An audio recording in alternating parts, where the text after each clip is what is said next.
Welcome back, database, to more live reading of Who Censored Rodger Rabbit. Alright, where we left off. Now, I don't remember the source, so pardon my repeating if I do. You've seen her since? No, I've tried to talk to her a couple times, but she avoids me. I understand she's contacted a lawyer and put a divorce in the works. His eyelid dipped to half-mast in memory of his dear departed, and he saluted her with a long drink of shine. His ears puffed, and when they appeared, came out in a curving column of spheres resembling the smoke from an underpowered locomotive chugging up a long, impossibly difficult hill.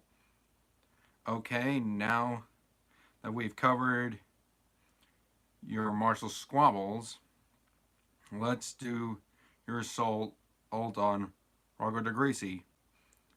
The rabbit's pupils bounced back and forth across his eyes like the electronic blips in an arcade tennis game. I knew I should have told you about that. I knew I could never hide it from you, not from a pro. His thought balloon formed an image of a wooden hammer that whopped a few lick of sense into his head. It happened the first time we met after Jessica left me. I accused Rodger of somehow blackmailing her into it. Know what he did? He laughed at me. He didn't even answer. He just laughed at me. Tell me, Mr. Valiant. Do you know how miserable it is to have a person laugh at you? It seemed an odd statement from someone whose main function in his life is to make people laugh at him. But I didn't feel up to tackling the philosophic implications. Look, I said, I'm not so sure this is really my kind of job. Seems to me that maybe what you ought to do is take this up with your Toon Union leaderboard. You need an arbiturator, not a private eye. I already threatened to do that. I did, but Rocco warned me that it might have unfortunate consequences. Any idea what he meant? Sure, he meant his brother Dominic.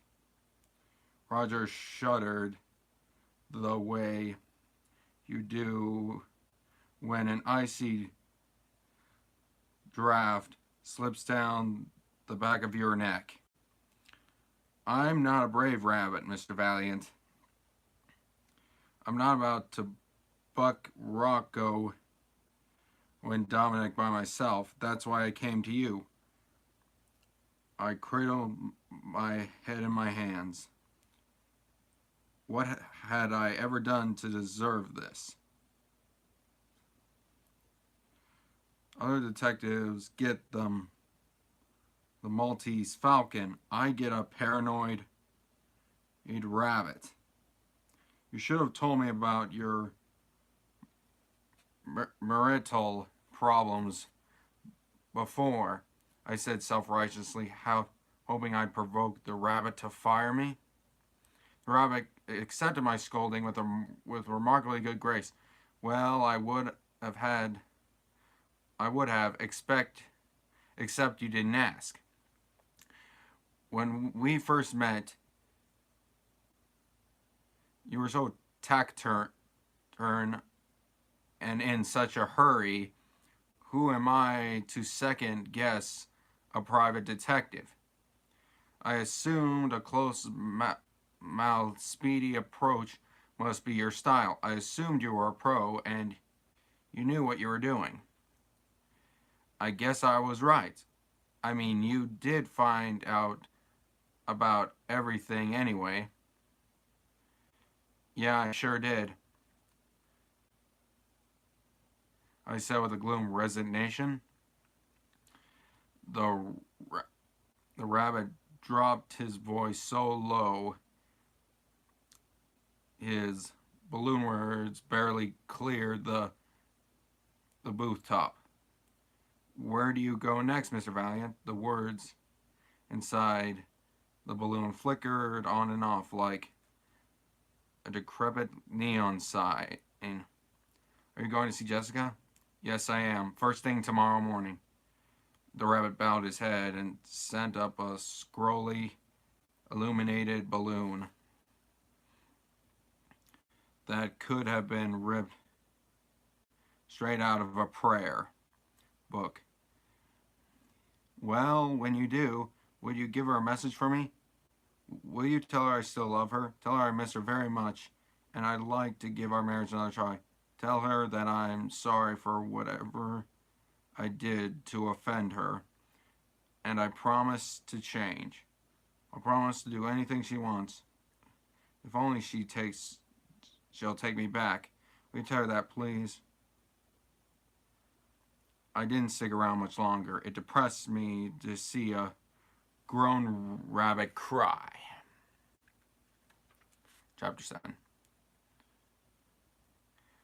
A TV commercial director had signaled the 10 cameramen, every evenly spaced, along a roped off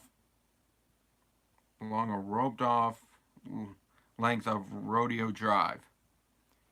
His production assistant perched on a tower halfway down the street, flipped on a specially rigged wireless relay box, and set a driverless open Mercedes convertible rolling along the street at 40 miles an hour.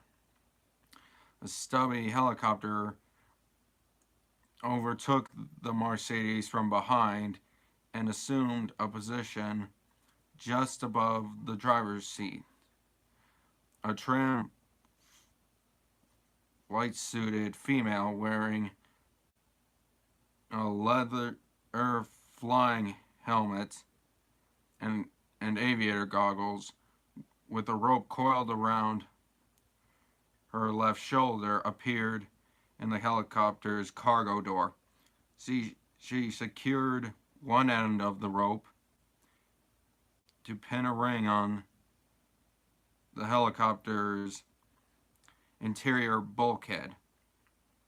Threw the remainder of the rope out the door and shinnied down it toward the moving car. She lowered herself into the front seats, took the wheel, and applied the brakes just in time to prevent the car from crashing into a stationary truck positioned crossways in the street ahead. The helicopter saluted her with a side-to-side dip and sped away. A most impressive operation, easily the equal of anything I'd seen in the Marines. Almost a shame that strategic responsibility from conquering other nations couldn't be switched from Washington to Madison Avenue. The United States might today be bottling Coke, packaging cornflakes, assembling Pontiacs, battling crab glass, and eradicating underarm odor in suburban Moscow, Peking, and Hanoi. However you say that. The director, decked out in polo pants with side flaps large enough to put him in into contention for head bowl in a herd of elephants, conferred with a man wearing enough gold chains around his neck to shackle half the prisoners in a Southern Road gang. The chain man framed the final scene between his thumbs and forefinger and gave the director an exaggerated nod. "That's a keeper," yelled the director. "Let's break for breakfast while we check the rushes." The car backed and turned and squealed to a stop alongside the curb in front of where I stood. The girl driver pulled herself free of the cockpit and swung athletically across the door and out. She unsnapped her goggles, peeled away her helmet, and gave me my first real life look at Jessica Rabbit. Her photos, as stunning as they were, hadn't begun to capture the full scope of her beauty. Curly hair, the color of a lingering sunset, porcelain skin, incendiary gray blue eyes, lips of the softness of pink rose petals, and a body straight out of one of the magazines adolescent boys pore over in locked bathrooms. The kind of woman usually portrayed floating down the Nile on a barge, nibbling at stuffed pheasant and peeled grapes, emphasizing some beguiled Roman into conquering half the civilized world on her behalf. All of which served to deepen the mystery. What had a woman like this ever seen in a dippy-tuned rabbit? I approached her. "Mrs. Rabbit, my name is Eddie Valiant. I'm a private investigator. I'd like to have a word with you about your husband." "My husband?" She inclined her head, squinted her eyes, and tilted up the corners of her mouth into the amused yet perplexed expression of someone confronted by an especially ridiculous riddle. "I'm afraid you have the wrong person. I've never been married. I have no husband." "Surely I couldn't have made a mistake. There couldn't be two women this gorgeous. You are Jessica Rabbit, correct?" "Correct." "Then, if I may ask, is your relationship with to Rodger Rabbit?" "Who?" In the orphan Annie tradition, Jessica demonstrated her innocent bewilderment by revolving her eyes upwards and tugging them out of sight underneath her open eyelids. "Rodger Rabbit? Sorry, I've never heard of him." A blatant lie, no question about it.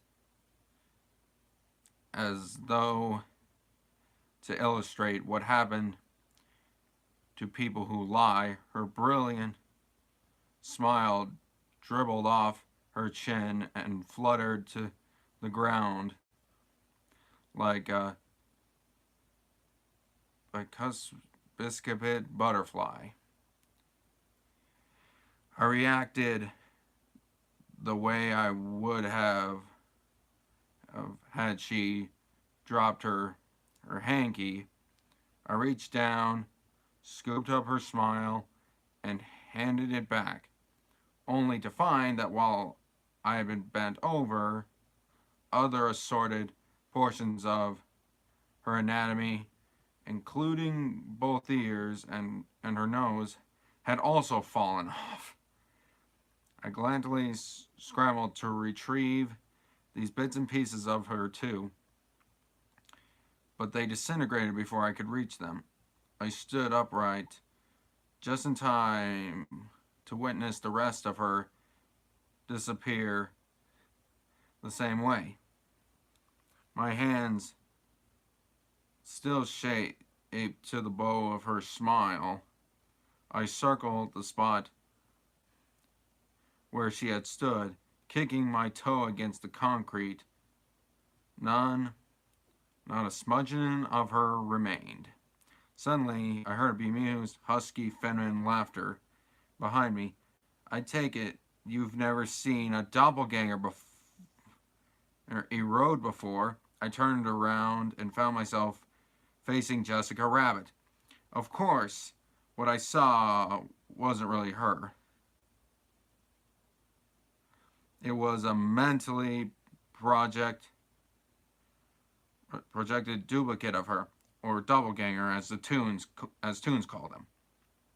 Identical to her in every regard, physically and mentally, but existing only by the energy of her mind. Toons can create doppelgangers more or less at will. They merely channel their thoughts in that direction, and magically one of them appears. Toons use them as doubles in risky shots. When you see a Toon stuffed into a trombone or run over by a steamroller or crushed by a falling safe, it's really a doppelganger. She was right. I had never seen one erode before. Isn't that kind of traumatic to see a part of you just wither away like that? To throw one of your fingernail clippings into a trash can. Oh, I'm sure there are primitive tribes in Africa or somewhere who treat their doppelgangers as mystic offshoots of their soul. We modern civilized Toons regard our doppelgangers as animated mannequins, nothing more. She leaned gracefully against the Mercedes' rear fender, instinctively adjusting her posture to display herself to best advantage. She needn't have bothered. A woman as beautiful as this could have stood on one leg, flapped her arms, struck out her tongue, and still held my interest. Like most humanoid Toons, Jessica suppressed her word balloons and spoke vocally only, thus enhancing even further her human image. I heard you tell my doppel that you wanted to see me about Rodger. What's the problem now? What was his problem before? She replied quickly, as though she had been asked the same question so many times that she had committed the answer to memory. He couldn't cope with being a celebrity. He turned moody, conceited, belligerent, so I left him. A bit of discrepancy there between Jessica and her husband. Had it been Jessica Rabbit or Rodger who had undergone the Jekyll to Hyde transformation that had scuttled the marriage, by rights I should believe my client. That was by rights. From experience, I knew knew the one caught with the stolen macaroons often wound up being the same one who had hired me to stake out the cookie jar. You might be interested to know that Rodger says he wants a recollection, whatever. He says he's willing to do whatever it takes to get you back. She crossed one perfect arm over the other. If that's why he hired you to come here and tell me that, I'm afraid he's wasted your time. I left Rodger for someone else. I guess that translates to Rocco DeGreasy.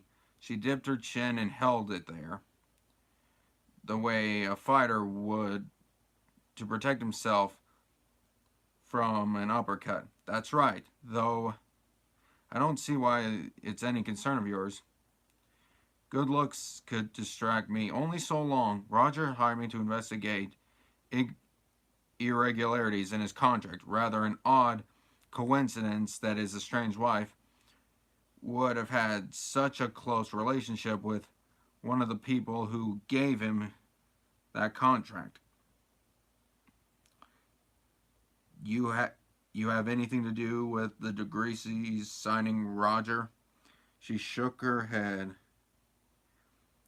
pushed herself away from the car, and assumed a square stance that even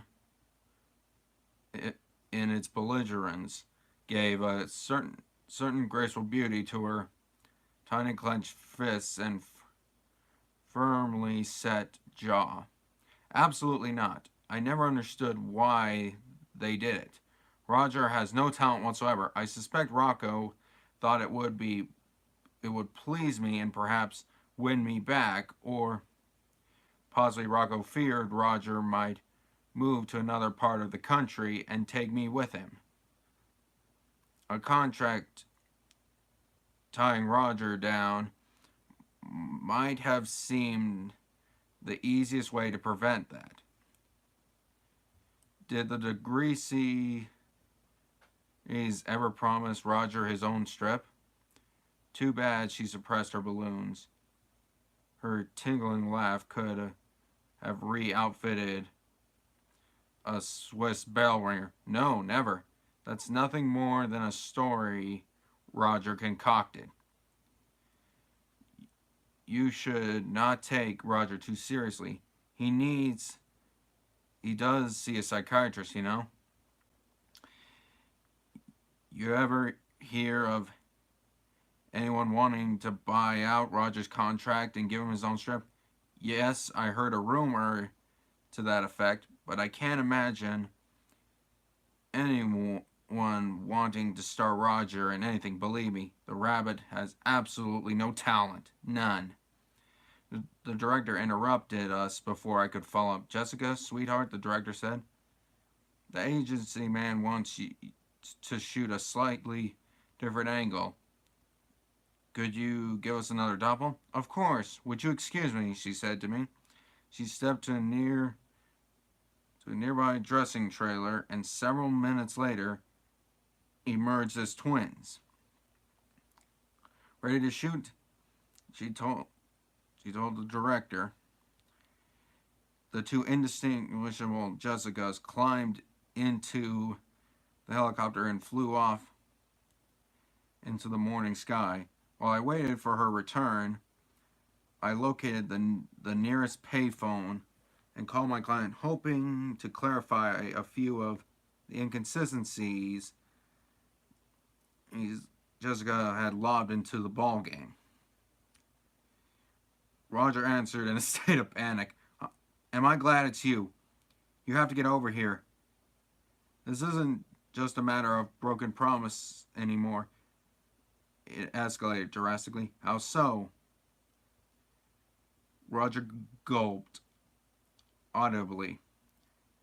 Someone just tried to kill me. Alright. That's good. But for now, hope you see y'all next time. Peace.